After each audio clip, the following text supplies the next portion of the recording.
Hey everybody, Big Anklevich here, podcaster, author, and carnivore.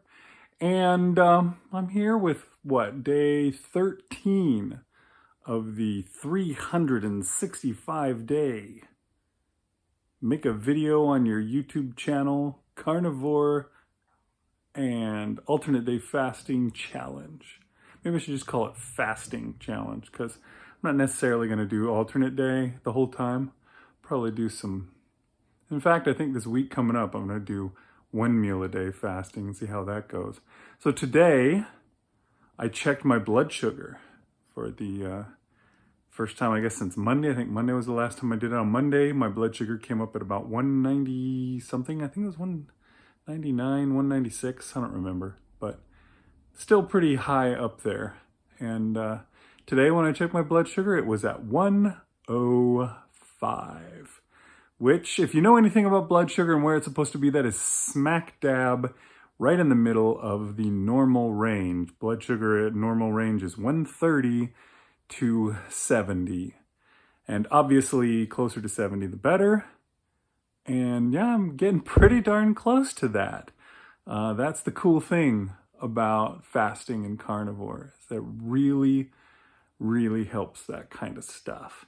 And it hasn't quite been 2 full weeks yet.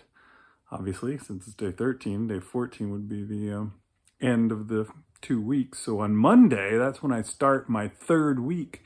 But I'm already down to good blood sugar. And now it's just time to keep it there. I want to get it down lower. I don't know if you've ever seen some of Sean Baker's videos, but he keeps track of his, well, he was keeping track of his blood sugar at one point, and there was times when he would have his blood sugar all the way down at like 50 and he would be fine, which usually if your blood sugar is under 70, you'll start getting like weird woozy dizzy spells and things like that happening because your blood sugar is getting too low. But apparently if you're eating carnivore and you're taking care of yourself, having blood sugar that low is not a problem because it wasn't causing him any issue. So maybe I'll get there, who knows. But I don't expect that, at least not for a long time. What happened today? I got up, I got to eat, which was nice. I had these meatballs. The one thing I found is a problem with this whole deal is that I don't eat as much and as often, as I used to. I used to eat 3 times a day and I would go through a lot of food. And now that I'm fasting 3 days a week, and I'm only eating 2 meals on the days that I do eat, I have a lot of food that I haven't been able to get through. Like I have all that barbecue, that 5 pounds of brisket that I brought home. Still haven't come close to getting through that. And there's these meatballs that I cooked up because I had a 5-pound chub of ground beef that I had to cook up. I got at least through the last of that this morning, although I didn't really finish it. I finally just tossed out the last few meatballs because I knew that I was never going to get to them. Now, the other thing that I got to do today, which was pretty rad, was it was my wife's holiday party for her work. The management team got together and they all had a nice dinner at Fogo de Chao, as people like to say it. The way you're really supposed to pronounce it is Fogo de Chao. But Fogo de Chao, as the Americans call it, is an amazing restaurant where it's just meat after meat after meat. It's a Brazilian churrascaria, Brazilian barbecue place.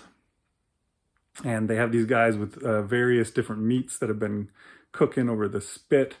And they bring it over and they slice off little chunks of it for you. And you can just keep going. It's an all-you-can-eat kind of a thing.